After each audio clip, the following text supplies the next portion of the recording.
Hello everyone. आप सभी का स्वागत है फिर से डिजायर पॉइंट के ऑनलाइन प्लेटफॉर्म पे। हम लोग इस बेसिक का देखेंगे आज सेकंड लेक्चर। पिछले लेक्चर में हम लोगों ने देखा था प्रोकैरियोटिक और यूकैरियोटिक सेल तक की इसमें डिफरेंस क्या है, ये क्या क्या होते हैं। तो हम लोग पहले बता रहे हैं कि पहले वाले लेक्चर में हम लोगों ने क्या क्या देखा था। पहला लेक्चर में देखा था हमने कि सेल क्या है। पहला हम लोगों ने देखा था पॉइंट कि सेल क्या है, यानी कोशिका क्या है। कोशिका क्या है। दूसरा पॉइंट हम लोगों ने देखा था ये कि कोशिका के खोज से रिलेटेड कौन कौन से साइंटिस्ट थे जिन्होंने इसमें पार्टिसिपेट किया था। तो दूसरा हम लोगों ने देखे थे डिस्कवरी से related point, discovery of cell यानी कोशिका की खोज।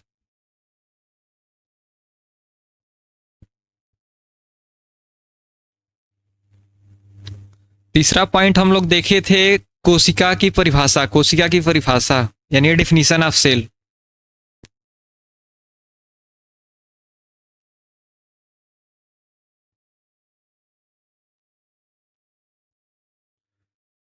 तीसरा हेडिंग हम लोगों ने देखा था सेल थ्योरी। चौथा हम लोग देखे थे टाइप्स ऑफ सेल यानी कोशिका के प्रकार।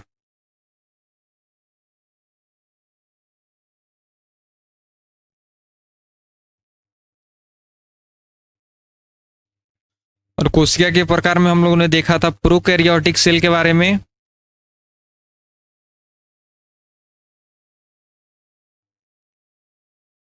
और दूसरा हम लोग ने देखा था यूकैरियोटिक सेल के बारे में।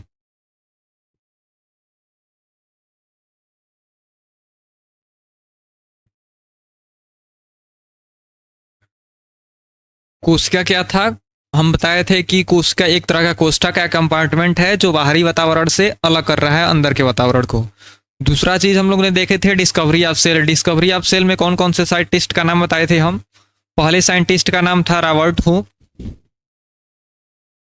जिन्होंने डेड सेल का खोज किया था। दूसरे थे एंटोनी वान,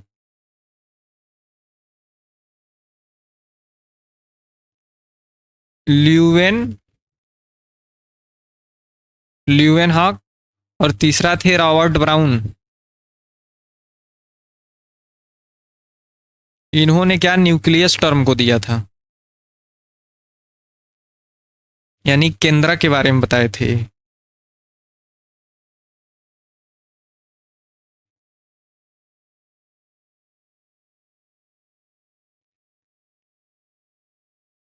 न्यूक्लियस यानी केंद्रक, केंद्रा का खोज किया थे इन्होंने। रॉबर्ट हुक साहब ये डेड सेल की खोज किए थे। एंटोनी वान ल्यूवेनहॉक ये लिविंग सेल्स यानी जीवित कोशिका की खोज किए थे। और रॉबर्ट ब्राउन जो थे ये न्यूक्लियस का डिस्कवरी यानी खोज किया था। तीसरा हम लोग देखे थे definition of cell. Definition of cell क्या था, fundamental structural and functional unit of life. जितने भी हमारे सजीव हैं उन सबका आधारभूत इकाई, आधारभूत संरचना एवं क्रियात्मक इकाई वो कोशिका होता है। इसको क्यों बताए थे, क्योंकि इसका independence existence unicellular organism show कर रहे थे। यूनी सेलुलर ऑर्गेनिज्म दिखा रहे थे।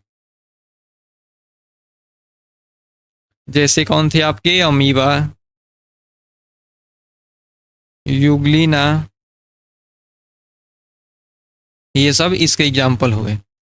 तीसरा हम लोग बताए थे सेल थ्योरी। सेल थ्योरी के बारे में भी तीन साइंटिस्ट थे, स्लाइडेन, स्वान और रुडोल्फ विर्चो। रुडोल्फ विर्चो ने जो आपका लैटिन वर्ड का जो सेंटेंस था ओमनी सेलुला ई सेलुला, उस सेंटेंस को दिया था। और उस सेंटेंस का मतलब ये होता है कि जितने भी आपकी नई कोशिकाएं बन रही हैं वो पहले से जो कोशिका है उस कोशिका से मिलकर बन रही है, उसी कोशिका से बन रही है। ये हमारा सेल थ्योरी हो गया था। और टाइप्स ऑफ सेल में आपको हम बताए थे प्रोकैरियोटिक सेल और यूकैरियोटिक सेल के बारे में। प्रोकैरियोटिक सेल मतलब इसमें जो न्यूक्लियस होता है वो अब्सेंट होता है, यूकैरियोटिक सेल में आपका न्यूक्लियस प्रेजेंट होता है। उसी से रिलेटेड ये बताए थे कि इसमें जो राइबोसोम होता है वो 70 प्रकार का होता है, और इसमें आपके यूकैरियोटिक में दोनों 70 और 80 दोनों पाया जा रहा था। अब हम लोग देखेंगे आज एक यूकैरियोटिक सेल की का स्ट्रक्चर, यानी यूकैरियोटिक सेल की संरचना, और उसमें जो आपके प्लाज्मा मेम्ब्रेन, यूकैरियोटिक सेल में जैसे मान लीजिए आपका आता है प्लांट सेल। प्लांट सेल में का एक स्पेशल फीचर है कि उसमें कोशिका भित्ति यानी सेल वॉल पाई जाती है। उस सेल वॉल के बारे में हम लोग थोड़ा सा देखेंगे। उसके बाद जो आता है आपका प्लाज्मा मेम्ब्रेन, प्लाज्मा मेम्ब्रेन के बारे में अच्छे से जानने की कोशिश करेंगे। तो आइए हम लोग यहाँ से फिर आज नेक्स्ट देख रहे हैं।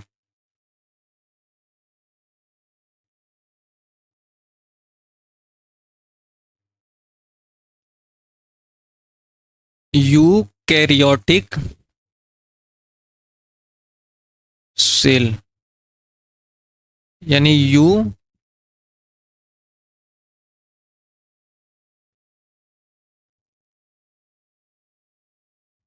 कोशिका।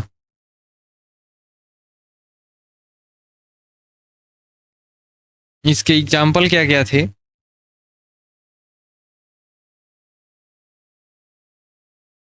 एग्जाम्पल में इसके थे आपके जैसे प्लांट सेल, एनिमल सेल, आपका जैसे देख लिया फंजाई भी आपका एक यूकैरियोट ही है। ये तो आइए हम लोग एक इसमें देख रहे हैं, इसमें एक यूकैरियोटिक सेल भी आपके दो तरीके के हैं, एक यूनिसेलुलर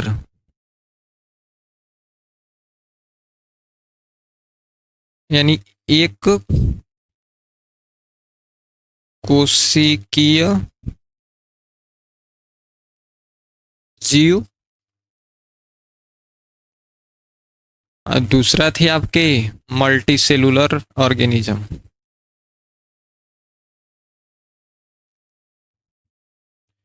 यानी बहुकोशिकीय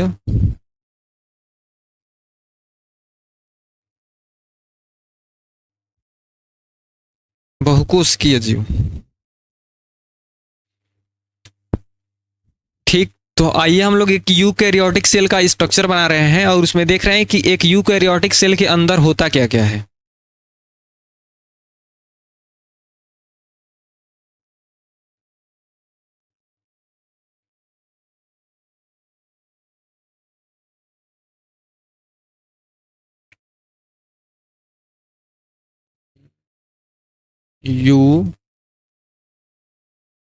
eukaryotic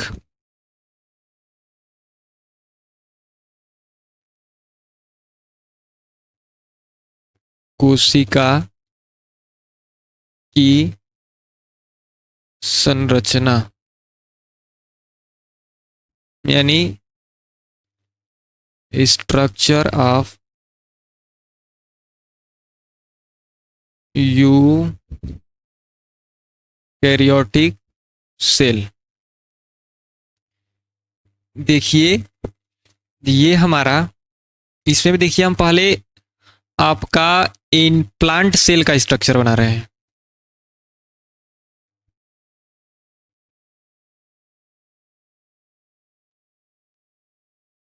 plant cell, plant cell जो होते हैं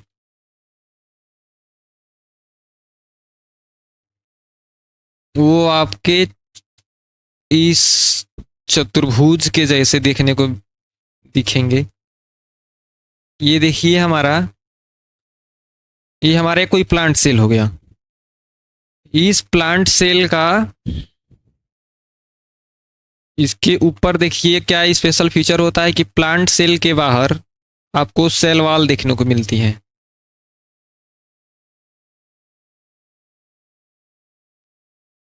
ये इसके सेल वॉल हुए। ठीक, ये इसके सेल वॉल यानी कोशिका भित्ति,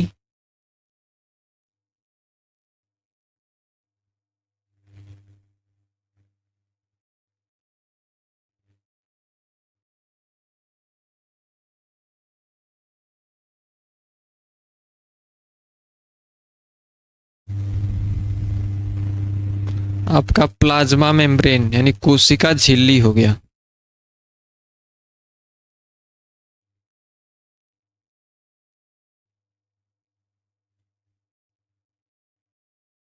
जिसको सेल मेम्ब्रेन सेल मेम्ब्रेन बोला जा रहा है।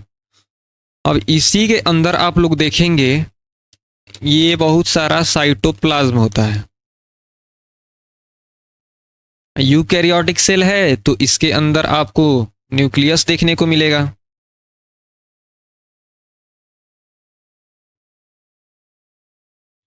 इसमें देखिए आपके ये न्यूक्लियस हो गया।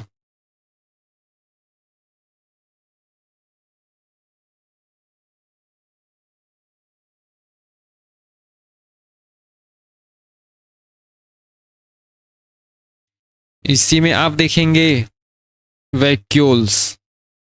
ये प्लांट का फीचर है कि इसमें जो वैक्यूल्स होते हैं प्लांट सेल में वो बड़े होते हैं।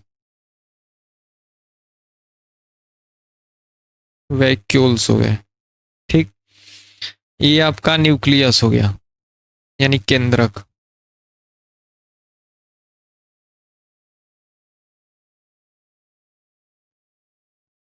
इसके अंदर जो आपको ये वाइट वाइट वाला पूरा दिख रहा है ये सब, ये आपका इसमें आपका साइटोप्लाज्म हो गया यानी कोशिका द्रव्य, ठीक। अब जो आपका न्यूक्लियस होता है, इस न्यूक्लियस के अंदर आपको जेनेटिक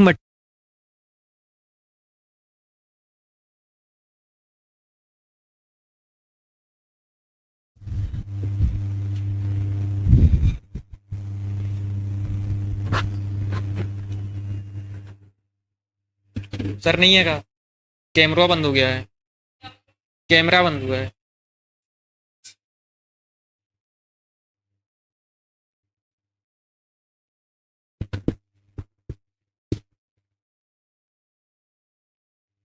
चल रहा है।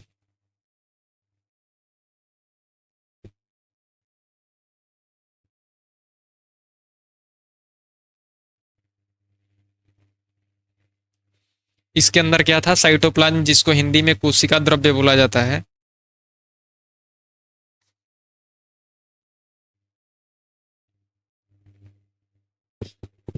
इस कोश न्यूक्लियस यानी केंद्रा के अंदर आपको जेनेटिक मटेरियल देखने को दिखता है। इसमें देखिए हमारा जेनेटिक मटेरियल हो गया।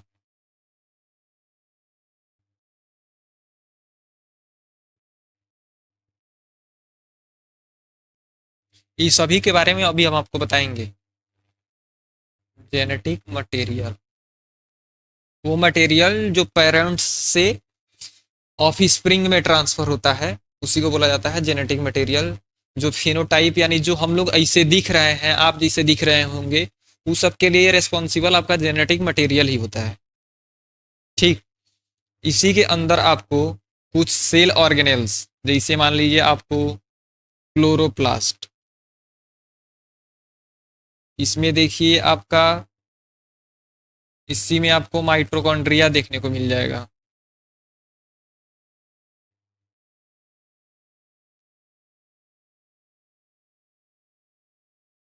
ये आपके क्या हो गए, क्लोरोप्लास्ट।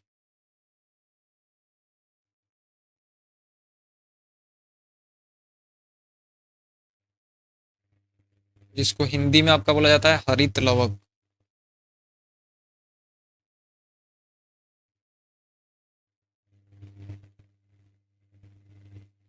हरित लवक। ये आपका हो गया माइटोकॉन्ड्रिया।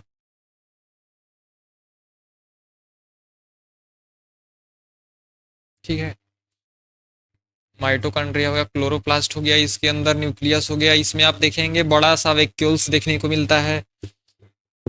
ये आपके एक प्लांट सेल का स्ट्रक्चर है। प्लांट सेल का कोई भी स्ट्रक्चर बनाइए तो उसमें ये इंपॉर्टेंट रखिए कि सबसे बाहर उसके, हम लोग के बाहर उसमें आपका कोशिका भित्ति यानी सेल वॉल बनाना ही बनाना है। उसके अंदर जब आप प्लांट सेल का स्ट्रक्चर बनाइए तो उसमें जो वैक्यूल्स दिखाइए वो बड़ा दिखाइए, और वहीं जब एनिमल सेल का स्ट्रक्चर बनाएंगे तो उसमें वैक्यूल्स को छोटा दिखा देंगे, ये जो सेल वॉल है उसको हटा देंगे, और सबसे बाहरी जो उसका लेयर होगा उसको हम कोशिका झिल्ली, सेल मेम्ब्रेन या प्लाज्मा मेम्ब्रेन को दिखाएंगे, ठीक।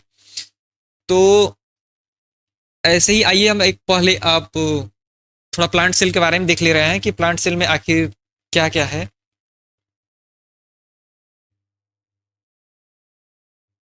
प्लांट सेल पादप कोशिका।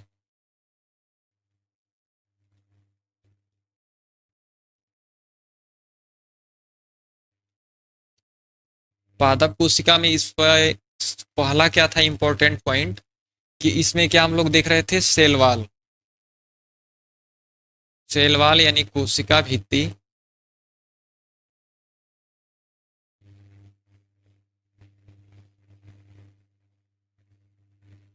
इसमें उपस्थित था, प्रेजेंट था। उसके बाद इसमें क्या था, वैक्यूल्स था, वो लार्ज था यानी बड़ा। और इसमें एक चीज हम लोग ये देख रहे थे कि जो आपका प्लाज्मा मेम्ब्रेन है, प्लाज्मा मेम्ब्रेन या इसी को हम लोग बोल रहे थे सेल मेम्ब्रेन, जिसको हिंदी में बोला जाता है कोशिका झिल्ली।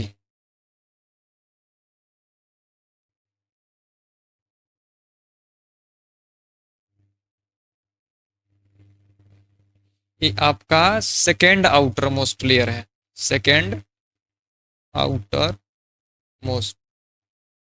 सेकेंड आउटर मोस्ट क्यों बोल रहे हैं, क्योंकि इसके बाहर आपको सेल वाल देखने को मिल रहा था। सेल वाल आपका था क्या, फर्स्ट आउटर मोस्ट, मतलब आउटर मोस्ट सबसे बाहर यही था।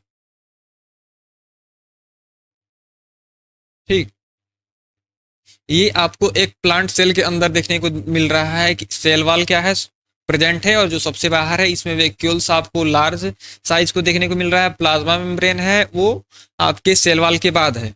और एक आप सुने होंगे कोशिकांग यानी सेल ऑर्गेनेल्स के बारे में, जिसका नाम है सेंट्रियोल। सेंट्रियोल या इसी को बोला जाता है सेंट्रोसोम। वो प्लांट सेल में आपका अनुपस्थित होता है,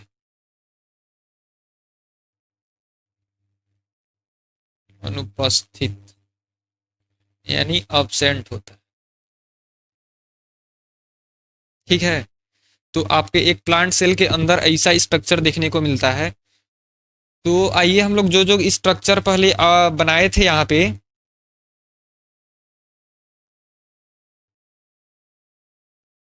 जो हम प्लांट सेल का स्ट्रक्चर बनाए थे उसके बारे में हम लोग देख रहे हैं। पहला है आपका क्या, कोशिका भित्ति।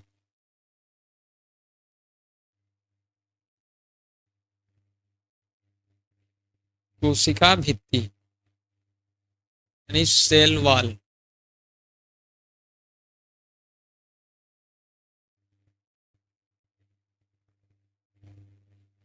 कोशिका भित्ति,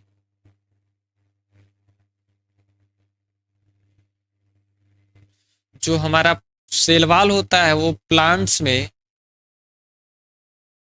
में प्रेजेंट होता है, आपके फंजाई में प्रेजेंट होगा,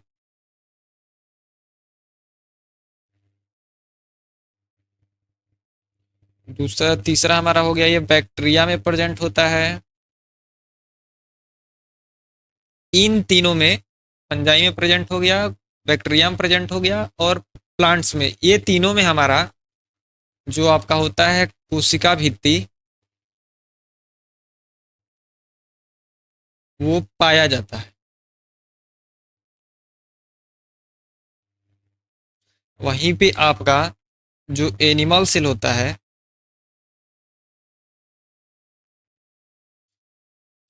यानी जंतु कोशिका,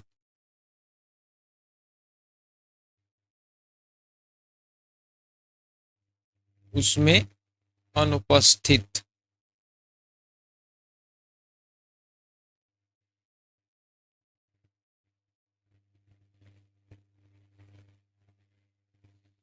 अनुपस्थित होता है।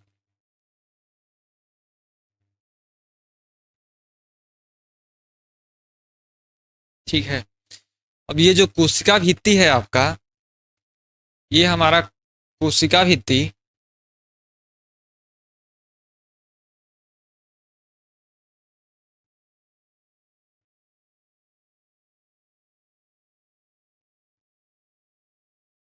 Cell wall.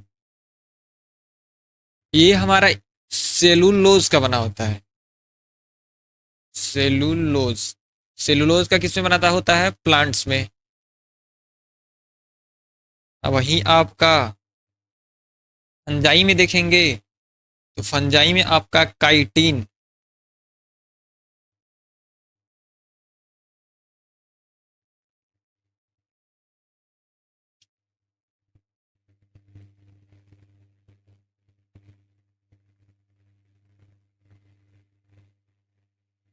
काइटिन का आपका फंजाई में बना होता है। अब वहीं जब आप बैक्टीरिया में देखेंगे तो पेप्टाइडोग्लाइकेन। पेप्टाइडोग्लाइकेन। पेप्टाइडो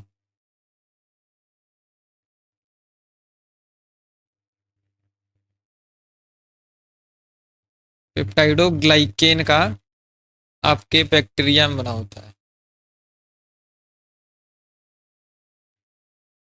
जिसको हिंदी में बोला जाता है जीवाणु। आपके प्लांट सेल में सेलुलोज का बना होगा। जो फंजाई होगा उसमें आपका सेल वाल काइटिन का बना होता है। और वहीं जो बैक्टीरिया होता है उसमें सेल वाल आपका पेप्टाइडोग्लाइकेन का बना होता है। और एनिमल सेल में आपका सेल वाल एब्सेंट यानी अनुपस्थित होता है। ये सारी चीज़ें हमारे ए पॉलीमर होती हैं, एक तरह का ही हमारा पॉलीमर है। पॉलीमर क्या होता है? जो छोटे छोटे मोनोमर्स एक एक चीजों से मिलकर के बना होता है। अगर देखिए ये हमारा कोई मोनोमर हो गया, जब इसी को पॉलीमेराइज करेंगे ना, सब जैसे बहुत सारे आपस में जुड़ जाएं, ये बहुत सारे जुड़ जाए आपस में, ये एक तरह का हमारा पॉलीमर हो गया। ठीक वैसे ही बहुत सारे छोटे छोटे स्ट्रक्चर से मिलकर बना होता है। इनका मोनोमर्स आपका शुगर मैनॉन्स हो सकता है, उसका वो ग्लूकोज हो सकता है।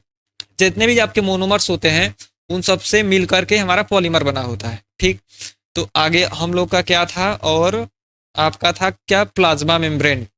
सबसे आउटर मोस्ट लेयर क्या था हमारा? Cell wall. Second outer most था आपका, सेकेंड आउटर मोस्ट कौन सा स्ट्रक्चर था? Plasma membrane. यानी उसी को सेल मेम्ब्रेन बोला जाता है, या उसी को आपका हिंदी में कोशिका झिल्ली बोला जाता है। तो आइए हम लोग प्लाज्मा मेम्ब्रेन के यानी सेल मेम्ब्रेन या कोशिका झिल्ली के बारे में देख रहे हैं।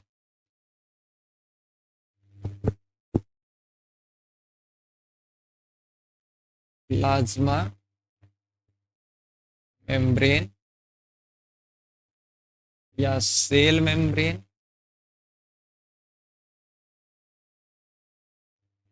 जिसको हिंदी में बोला जाता है कोशिका झिल्ली।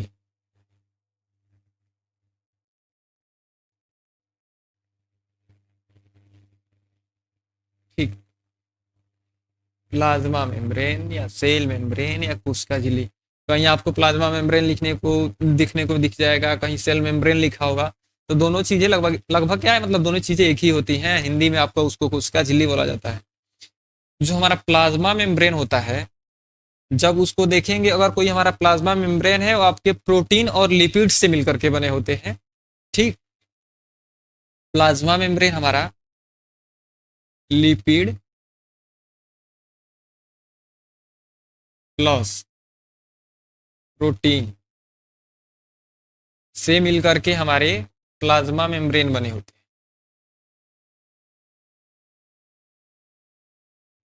हैं। इनका रेशियो आपका अलग अलग हो सकता है। पर मान लीजिए कोई देखेंगे, अगर कोई किसी एनिमल्स किसी ऑर्गेनिज्म के अंदर अगर उसके प्लाज्मा मेम्ब्रेन है तो उसमें प्रोटीन की क्वांटिटी किसी में अलग हो सकती है। किसी में अगर मान लीजिए किसी में आपको 52% किसी प्लाज्मा मेम्ब्रेन में आपको प्रोटीन देखने को मिल रहा है, तो किसी कोई ऐसा प्लाज्मा मेम्ब्रेन होगा जिसमें प्रोटीन का कंटेंट आपका कम दिखने को मिल जाएगा। दोनों का जब आप रेशियो बनाएंगे तो 100% में आपका लिपिड होता है प्लस आपका प्रोटीन होता है। इन दोनों का रेशियो आपका वैरी करते रहता है। जैसे देखिए, अगर किसी में 52% प्रोटीन होगा, लिपिड होगा, तो सॉरी, तो आपका इसमें 48% आपका 48% आपको प्रोटीन देखने को मिल जाएगा। दोनों मिलकर आपका हो गया 100%। ऐसे ही उसमें कुछ चीजें और होती हैं जो आपके प्लाज्मा मेम्ब्रेन में प्रेजेंट होती है। तो जब हम लोग cell cell the unit of life जब चैप्टर पढ़ेंगे, तो उसमें आपको एक डिटेल्स बहुत अच्छे से दिया है प्लाज्मा मेम्ब्रेन के बारे में। वहां पे हम लोग प्लाज्मा मेम्ब्रेन का स्ट्रक्चर अच्छे से बनाएंगे और देखेंगे उसको। हालांकि मतलब ओवरऑल इसमें कुछ देख रहे हैं कि प्लाज्मा मेम्ब्रेन आपको दिखता कैसे है। और जो प्लाज्मा मेम्ब्रेन के बात करें, तो आपके पूरे मतलब संसार यानी ग्लोब में देखेंगे, जो आपकी सभी जीवित कोशिका होती है, सभी जीवित कोशिका में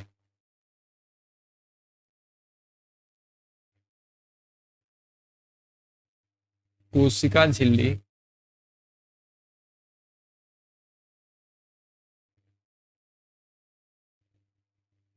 उपस्थित होता है। ठीक। तो आइए हम लोग एक देख रहे हैं कि आपका प्लाज्मा मेम्ब्रेन बना कैसे।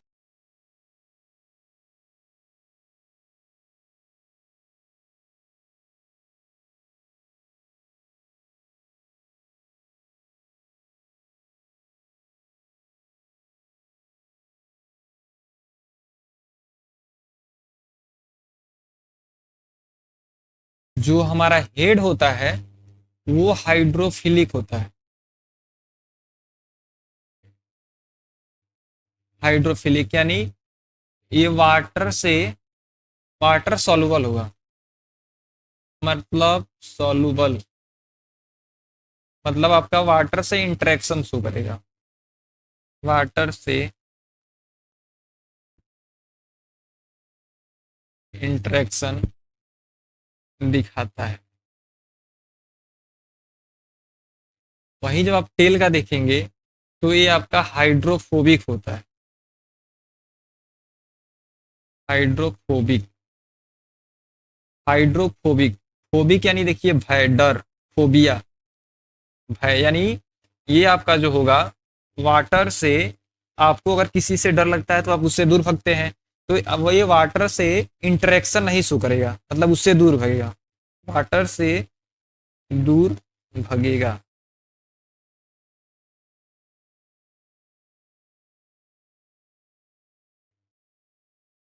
नॉट सो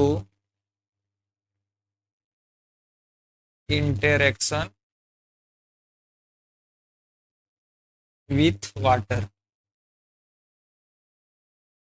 ठीक है। तो अगर हम लोग किसी प्लाज्मा मेम्ब्रेन का स्ट्रक्चर बनाए, तो इसी से मिलकर के बनेगा। देखिए,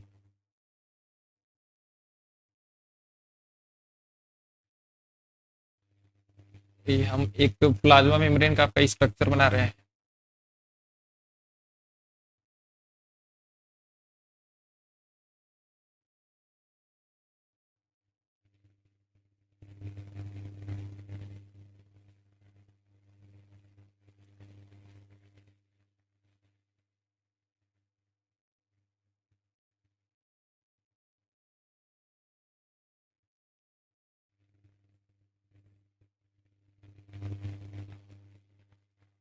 ये हमारा हो गया लिपिड का लेयर। अब इसी में आपको कहीं कहीं पे प्रोटीन्स भी देखने को मिलेंगे। ये देखिए हमारे इसमें कहीं कहीं प्रोटीन हो गए।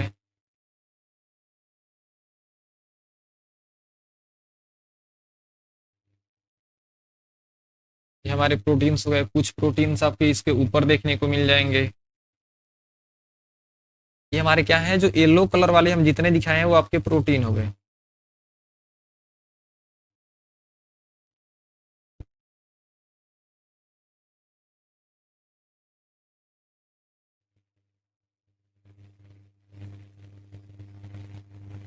और जो आपके व्हाइट कलर का है, ये आपका लिपिड हो गया।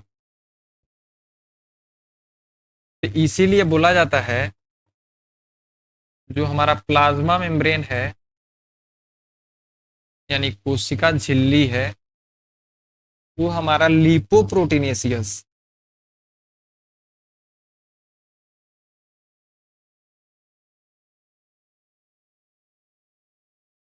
लिपोप्रोटीनेस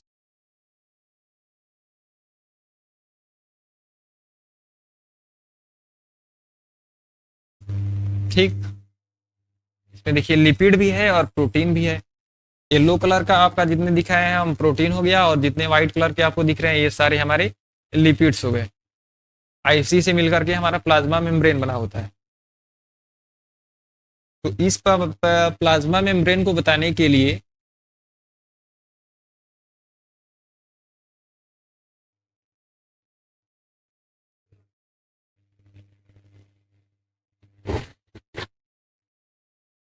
जो आपका प्लाज्मा मेम्ब्रेन है प्लाज्मा मेम्ब्रेन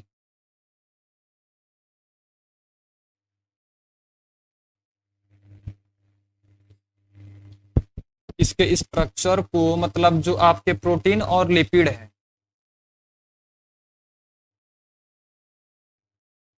प्रोटीन और लिपिड है उनका अरेंजमेंट कैसे है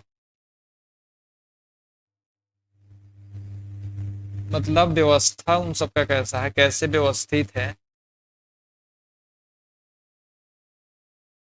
इसको बताने के लिए आपके कुछ मेम्ब्रेन मॉडल्स को दिए। जैसे देखिए आपका unit membrane model unit membrane model यानी एकल कला मॉडल।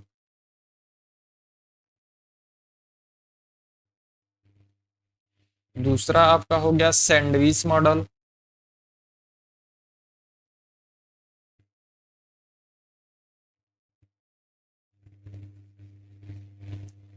तीसरा आपका हो गया फ्लूइड मोज़ेक मॉडल।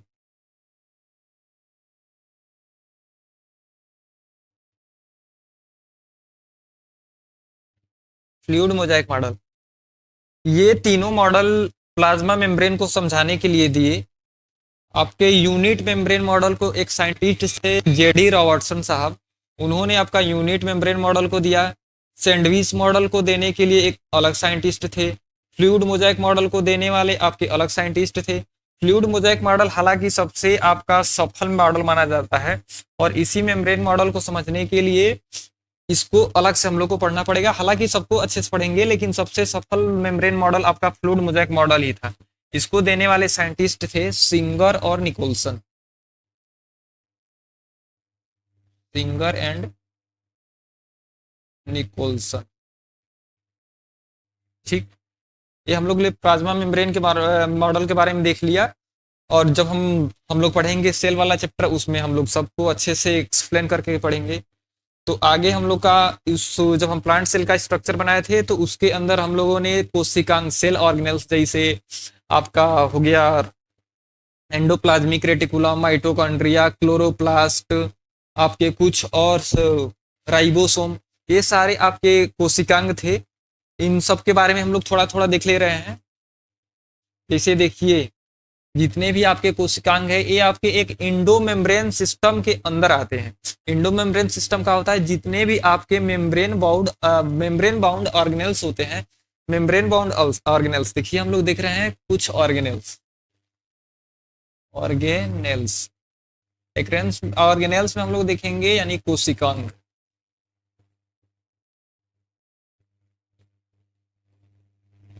यानी कोशिका के अंग उसमें कुछ आपके होंगे विदाउट मेम्ब्रेन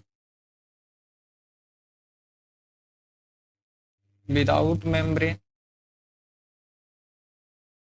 बिना मेम्ब्रेन के बिना झिल्ली के। कुछ ऐसे होंगे जो सिंगल मेम्ब्रेन के होंगे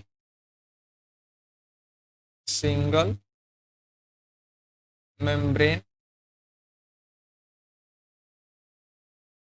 सेल ऑर्गेनेल्स आपके कुछ होंगे जो डबल मेम्ब्रेन होंगे, double membrane cell organelles, double membrane cell organelles यानी एकल कोशिका वाले। पहले देखिए हम लोग देखेंगे विदाउट मेम्ब्रेन वाले।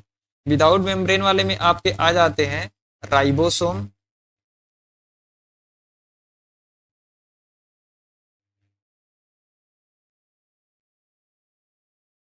ठीक। उसी में आपको देखने को दिख जाएंगे न्यूक्लियोलस, न्यूक्लियस नहीं, न्यूक्लियोलस। न्यूक्लियस के अंदर एक आपको दिखेगा स्ट्रक्चर देखने को मिल जाएगा, वो सेल के अंदर दिखते है, वो दिखता है। उसी में आपके कुछ और जैसे राइबोसोम हो गए, न्यूक्लियोलस हो गए, ठीक। यही इसमें दो विदाउट मेम्ब्रेन में यही देखिए।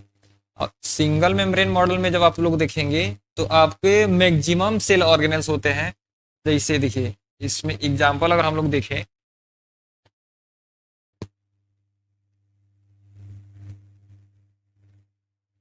इसमें आपके देखिए ER इंडोप्लाज्मिक रेटिकुलम, आपके हो गए लाइसोसोम,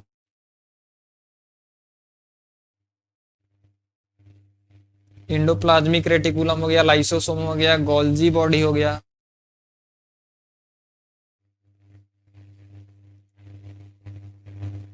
और भी आपके होंगे वैक्यूल्स हो गया। ये सारे आपके cell organelle single membrane model होते हैं, और भी होंगे लेकिन हालांकि जो इंपॉर्टेंट है वही बता रहे हैं। और ये डबल मेम्ब्रेन मॉडल का हम लोग देखेंगे एग्जाम्पल, यहाँ पे इसका एग्जाम्पल देखिए माइटोकॉन्ड्रिया।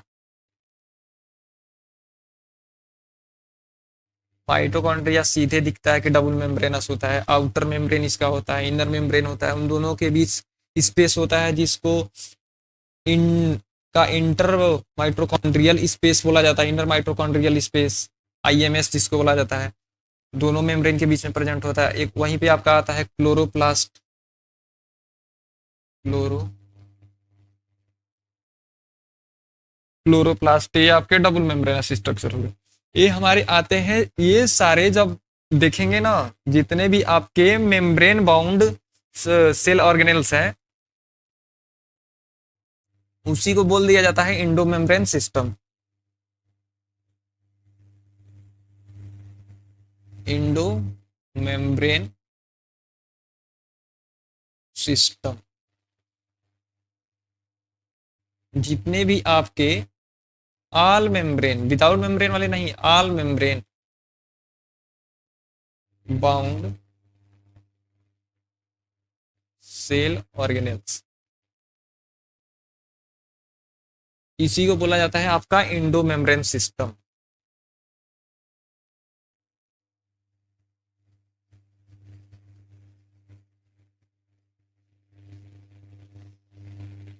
ठीक।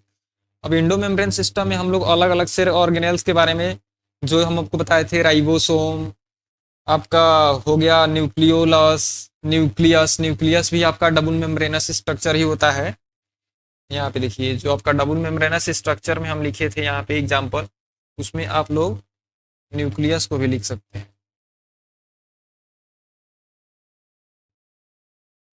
ठीक। तो बाकी सेल ऑर्गेनेल्स है, उन जब हम लोग सेल वाला चैप्टर पढ़ेंगे उसमें आगे डिटेल से जितने भी हम सेल ऑर्गेनेल्स के बारे में बताएं उसमें एक एक करके सबको एकदम अच्छे से देखने की कोशिश करेंगे। तो ये था हमारा इंट्रोडक्शन एकदम बेसिक बायोलॉजी में, जो आपकी हालांकि सबको जानना चाहिए। ये सारी चीजें आप लोग को 9th-10th के लेवल पे एकदम अच्छे से, मतलब सबको तो ये पता ही होना चाहिए। हालांकि नहीं भी पता होगा तो कोई बात नहीं, हम बता ही दिए। तो हम लोग नेक्स्ट लेक्चर से, अब जो भी आगे का आपका लेक्चर होगा उसमें हम लोग पहले चैप्टर से द लिविंग वर्ल्ड, जीव जगत से स्टार्ट करेंगे, जो कि आपका 11th का पार्ट है। तो मिलते हैं हम लोग फिर से नेक्स्ट वीडियो में। आप लोग कोशिश करिए कि जितना ज़्यादा से ज़्यादा हो सके अपने दोस्तों को जोड़ने की कोशिश करिए। आपको बायोलॉजी में एकदम अच्छा से अच्छा मक्खन कंटेंट देखने को पढ़ने को मिलेगा। तो प्रयास करिए कि जितना से ज़्यादा हो सके अपने दोस्तों को जोड़े, और कोशिश करिए कि, कोशिश क्या करना, आप लोग जाके प्ले स्टोर से जाके फ्री का डाटा है ही जोड़िए, उससे आप जितना हो सके लाभ उठाइए। और जाके आपको डिजायर पॉइंट को प्ले स्टोर से डाउनलोड करें और उस पर आप लोग लाइव क्लास में जुड़े। तो मिलते हैं हम लोग फिर से नेक्स्ट वीडियो में, तब तक के लिए बाय।